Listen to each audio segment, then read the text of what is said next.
Good day, good day. How are we doing today? Hopefully everybody's doing well. Once again, thank you for joining me. If you're joining me for the very first time, I'm your host, the one that called Brian Glaze Gibbs.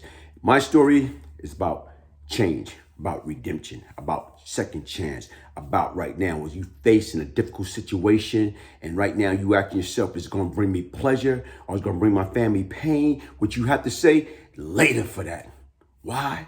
You know what I'm saying? If it caused you to think negative over positive, you have to say later for that, later for negative, later for people that trying to bring you down, later for people that trying to want you to be like them. Like, what I'm gonna get started with today is when I was coming up as a kid, I want to be like, everybody got this song out years ago, like Mike. I try to be like Mike. I want to be like Mike. I think that was a Gatorade commercial, if I'm not mistaken. But like I told you right now is when we was coming up, we didn't have no role model like that. You know what? Okay, let me rephrase that. We probably did. But then again, social media, commercial, and TV was not that large thing coming into the black community household during that period of time. So you know what? Who we want to be like? I want to be like a Nicky Barnes. May so rest in peace. Frank Matthews. I'm talking about, I want to be like Moochie. Moochie was somebody that I know, an older gentleman, okay, older cool cat from my neighborhood that I watch. He watched us grow up. I remember the first time Moochie, like I said, he had all the money, all the girls, all the cars, the house, the jewelry. He had everything. So the difference during the period of time with me and Domino, probably like 13, 14, 15 years old, you know what? We used to go across the street from Cypress and we used to hang out at Moochie's spot. Right across the street from Cypress, it was a little spot, the game room called the Nut Hut. And here it is, he had a bunch of pinball machine and Pac-Man and all the, arcade video games upstairs. And then he had a, bulletproof, glass and counter. And then here it is right now, downstairs, it was something totally different. It was like Atlantic City, illegal Atlantic City, Vegas. People was down there like growing up, hustling, down there gambling, down there making drug transactions. Sometimes we used to go down there. He allowed us to go down there and used to see all type of stuff. I'm talking about not knowing what it was at the time. Powder, heroin, coke on this side, marijuana, tons of it. But, we wasn't into that. We was just happy, to do little art, little things around there, run little errands and get a couple of dollars. We was happy. And like right now, it's only very few people, Moochie, were allowed downstairs in the game room. He wouldn't allow people down in that basement. Only his crew and people that's coming in and take care of business. And, like I told you, very few people went down there if it wasn't for business.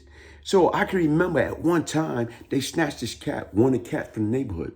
And you know what, like I told you right now, he was a little rough, wild, known to put in work, carry the jammy. Shooting people, robbing people, whatever. But he had juice, he had clout with the Italians. So a lot of things he was able to do, it went under the radar. And a lot of people didn't mess with him. I don't know what happened this particular time that him and Moochie and them got into a beef. So when they got into the beef, only thing I knew right now, Moochie, like I'm saying, had him downstairs. And he took the gun and put it in the guy's mouth, and was playing Russian roulette. You think you tough? You know what I'm saying? He did this like 3, 4 times. The guy like, no, I'm not gonna do that no more. Whatever he did, or whatever line that he crossed, after that incident, you know what? Him and Moochie never had a problem again. So don't get me wrong, the guy still continued to be, rough around the edge, tough guy, whatever, and keep doing his thing. But I never knew him and Moochie to have another problem. I remember one day in particular, probably like 7 o'clock, Moochie kicked all of us out. They kicked everybody that was there out of the club, out of the game room. And I can remember it was me and Domino. And we just curious because normally he let us stay. Shit. We stayed damn there all day long. That was our hangout or whatever. Kids, 13, 14, 15 years old. So I remember he kicks us out. And, we just like baffled, like what's going on? No explanation, no anything. Next thing you know, me and Domino, we went to the project across the street and we went upstairs to the 7th floor. 2 buildings was together. You know, like right now you had like two buildings, Domino building and the other building. They both was together.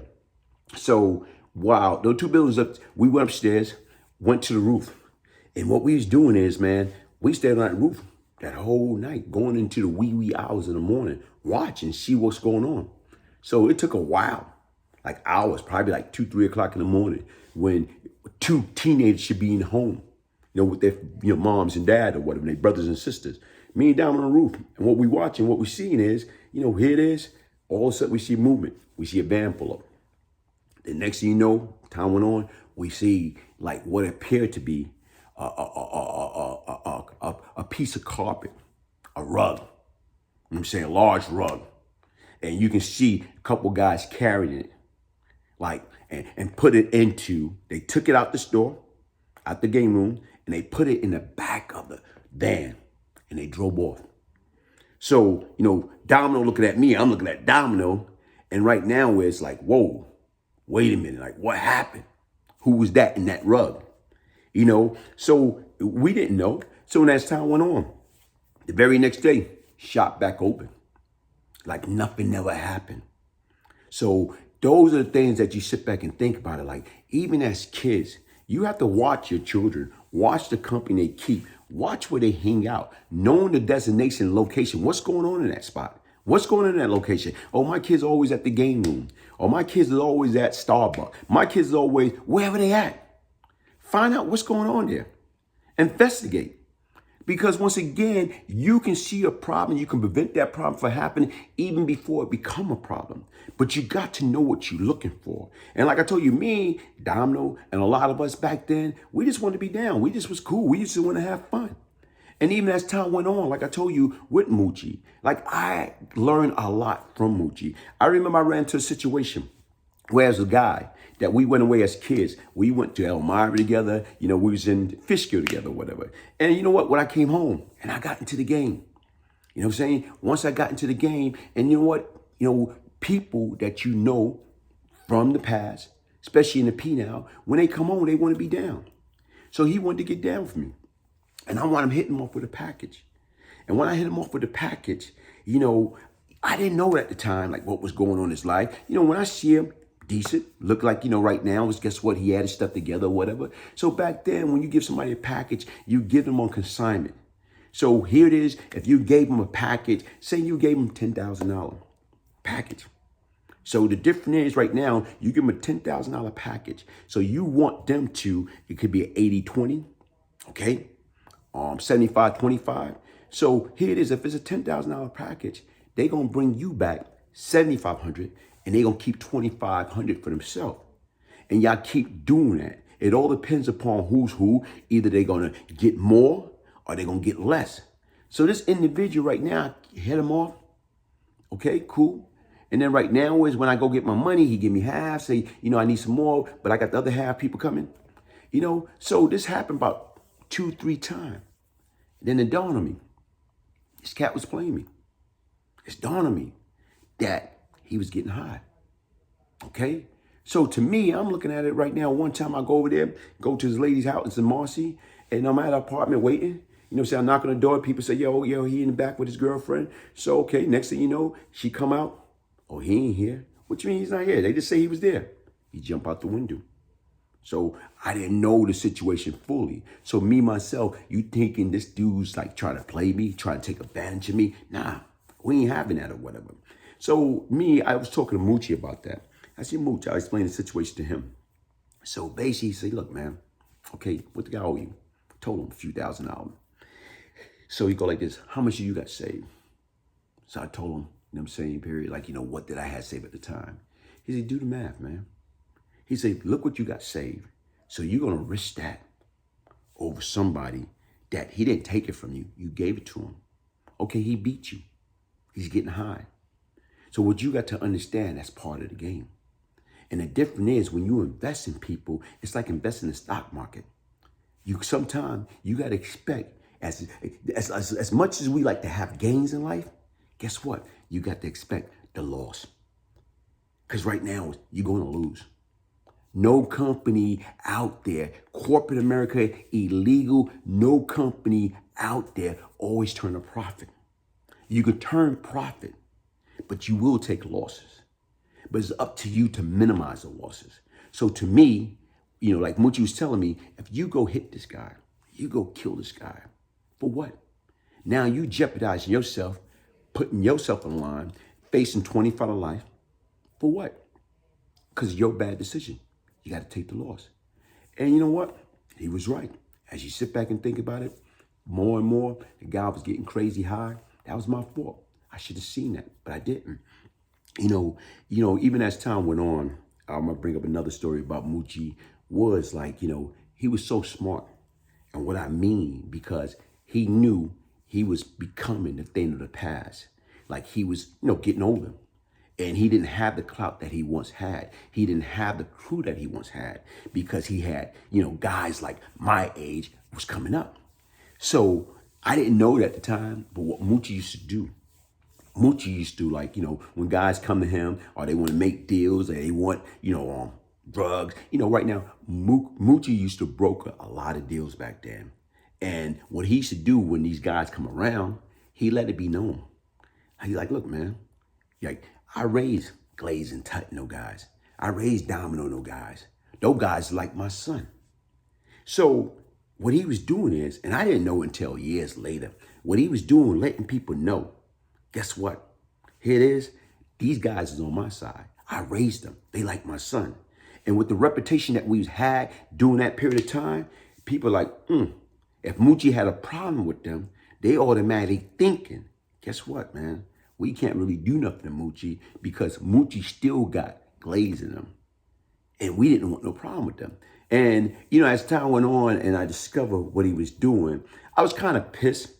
But then again, like I told you right now, was guess what? What he was doing is he was using everything to his advantage.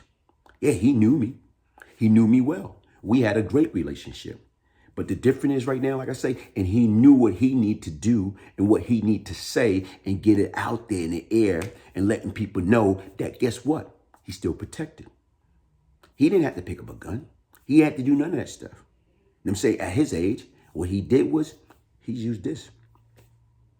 He used his mouth, letting people know, guess what, man? If you bother me, you got problems. You got problems for these guys. Like they wolves. And I raised them. They're like my sons. And a lot of people took that heed to that.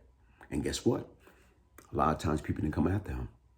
And like I told you right now, that's another, what you call, he wasn't playing checker. He was playing chess, thinking way ahead of us, thinking way.